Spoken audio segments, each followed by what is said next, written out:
தேவனுடைய நாமம் மகிமைப்படுவதாக. நாம் தேவனிடம் விண்ணப்பம் செய்தும் ஏன் அதை பெற்றுக்கொள்ளாமல் இருக்கிறோம்? யாக்கோபு 4:3 நீங்கள் விண்ணப்பம் பண்ணியும் உங்கள் இச்சைகளை நிறைவேற்றும்படி செலவழிக்க வேண்டுமென்று தகாத விதமாய் விண்ணப்பம் பண்ணுகிறபடியினால் பெற்றுக்கொள்ளாமல் இருக்கிறீர்கள்.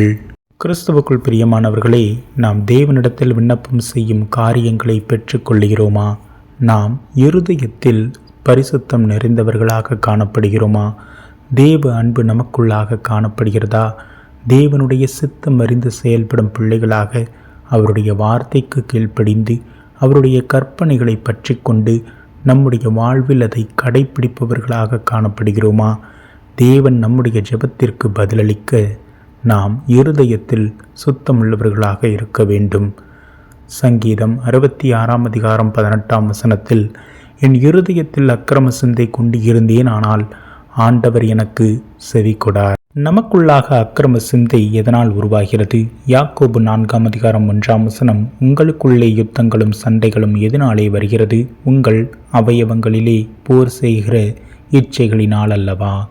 நம்முடைய மனதில் இச்சைகள் அதிகமாக காணப்படும் பொழுது மற்றவர்களுக்கு நாம் எதிரடியான காரியங்கள் செய்ய நாம் விண்ணப்பம் செய்யும் பொழுது கர்த்தர் அதை நிராகரிப்பார். நீதிமொழிகள் 1:28 அப்பொழுது அவர்கள் என்னை நோக்கி கூப்பிடுவார்கள், மறு உத்தரவு கொட மாட்டேன்.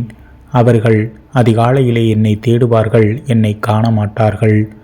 நாம் நம்மை முழுமையாக தேவனிடம் தாழ்த்தி அர்ப்பணித்து அவருடைய கிருபைக்காகவும் இரக்கத்திற்காகவும் காத்திருந்து கர்த்தர் காரியத்தை வாய்க்கச் செய்வார் என்று நம்பிக்கையாக அவர் மீது விசுவாசம் உள்ளவர்களாக காணப்படும் பொழுது, பரிசுத்த இருதயத்தோடு உண்மையாக நேர்மையான காரியங்களுக்கு அவரை தேடும் பொழுது தேவன் நம் தகுதி அறிந்து நம் தேவை உணர்ந்து அவர் காரியங்களை வாய்க்கச் செய்வார்.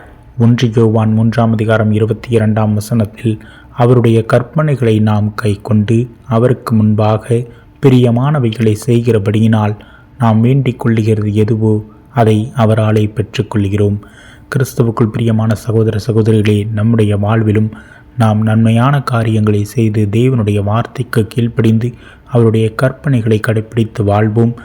தேவனிடம் நாம் ஏறெடுக்கும் விண்ணப்பங்கள் அனைத்திற்கும் அவர் நிச்சயம் பதிலளிப்பார்.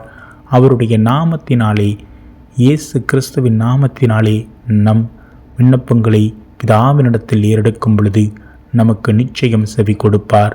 நன்மையான காரியங்களை தேவன் நிச்சயம் வாய்க்கச் செய்வார். ஆமீன்.